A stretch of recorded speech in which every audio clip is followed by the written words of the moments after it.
there are options you cannot avoid on block. Or at least, I say on block with an asterisk. There's still a way to avoid it, but it's like one option. Typically, is one option. Universally speaking, it's like one option usually. If it's not movement, it's going to be a button. And if it's not a button to avoid, it's going to be movement.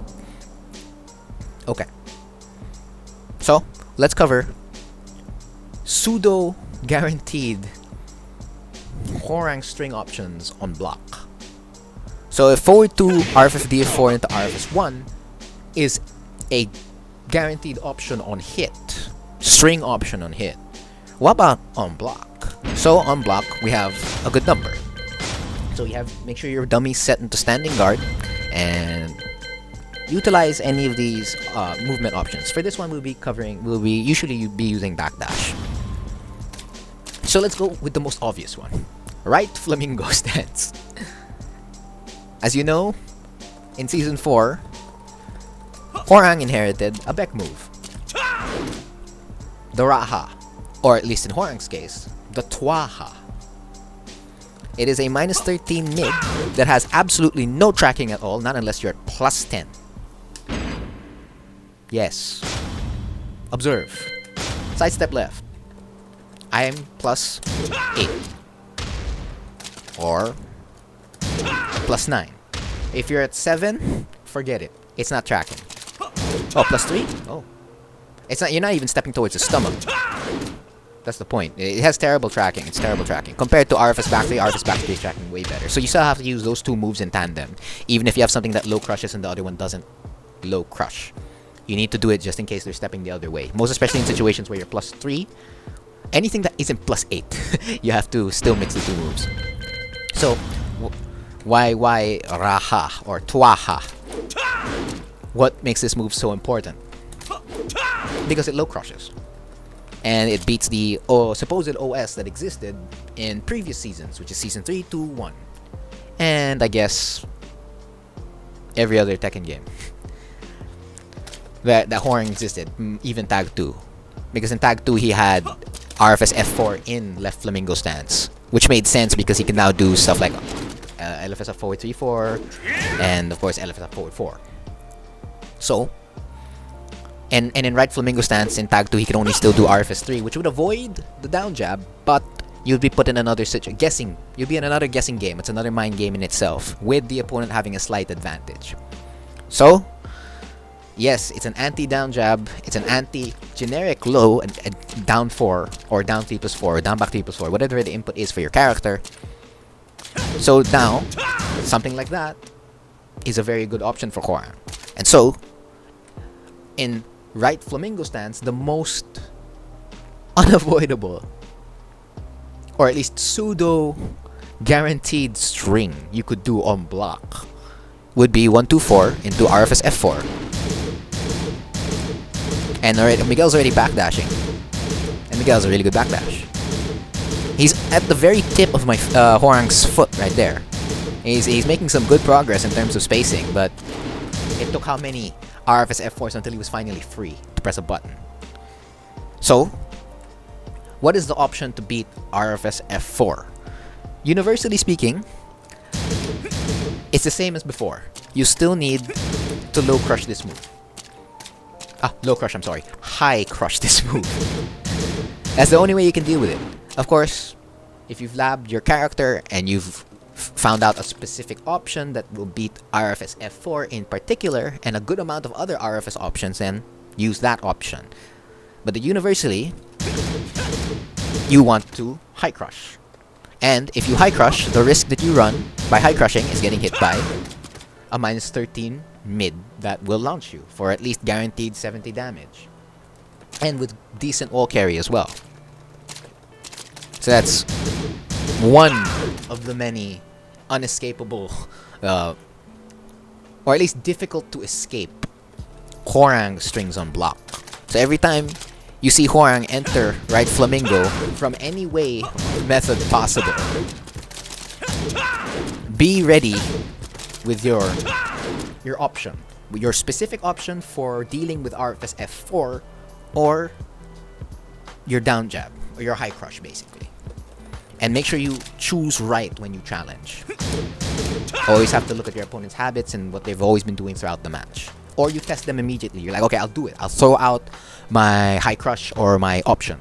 Let's see how he responds.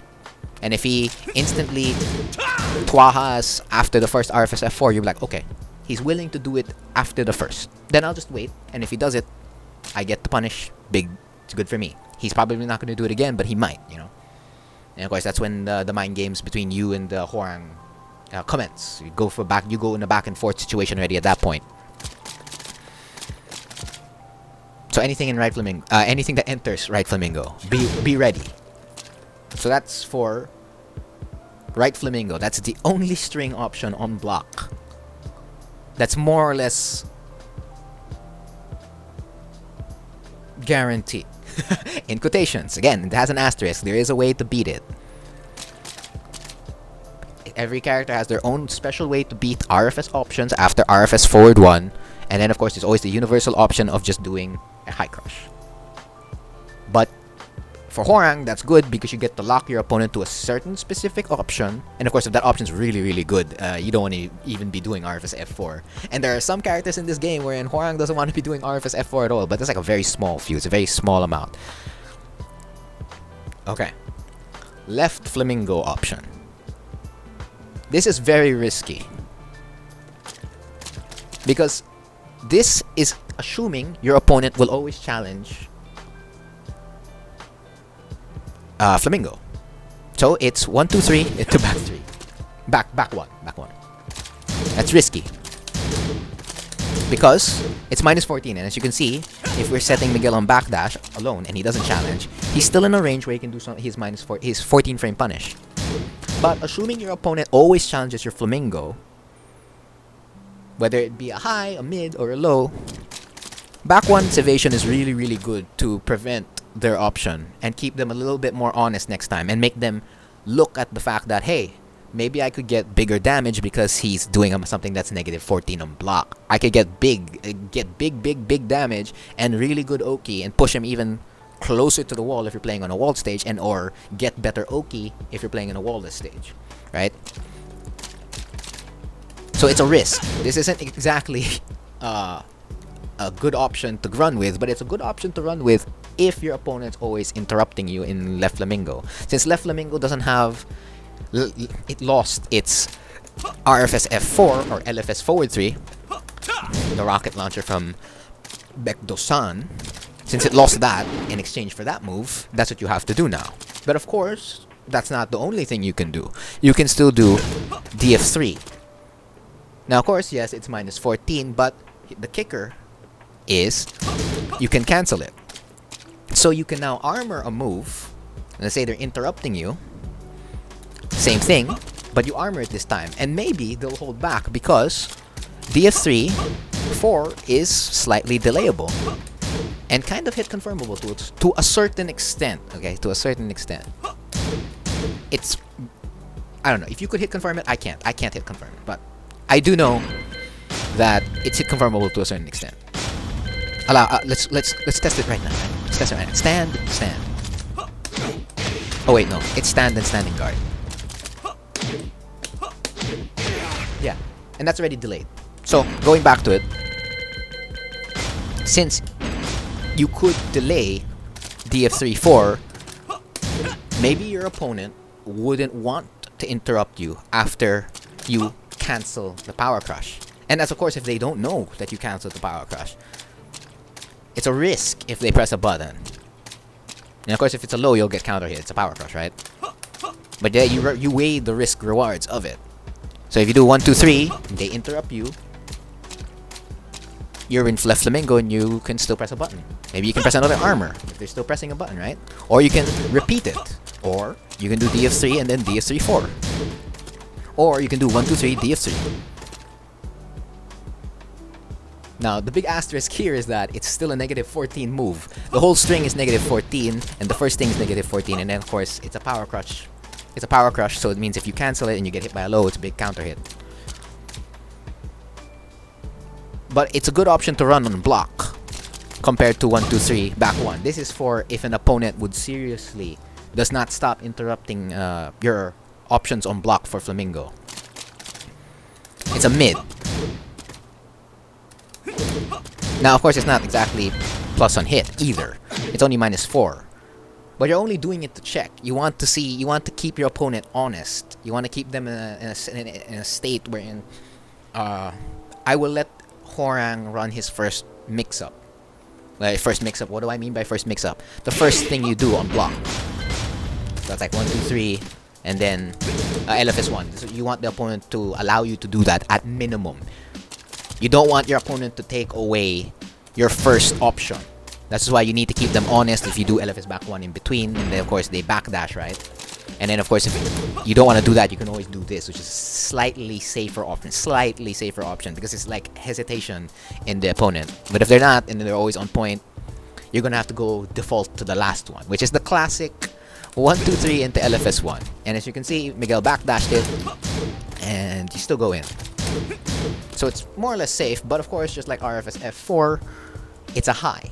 And unlike RFS F4 still has options you can do in right Flamingo, and you can just literally keep stringing an 8-frame move over and over and over and over again, and then stand switch it down T4, then do it over and over again, and then if they do a low crush, you can beat them with the mid. This one, however, is a straight up high. So if the opponent does the high, a low crush, a high crush, I gotta you gotta get it right. The high crush, that's when you're forced to risk stuff like Hunting Hawk, LFS up forward 4. So in left Flamingo, as you notice, there's a lot of options. One being extremely risky, one being kind of risky, and one being standard. Same as RFS F4, but without all the fluff of those options, extra options. So that's left Flamingo, and that's right Flamingo. Let's move to right foot forward. In particular, the RFF back 2 situation. There are a lot of other RFF situations to cover, but let's just cover one of them.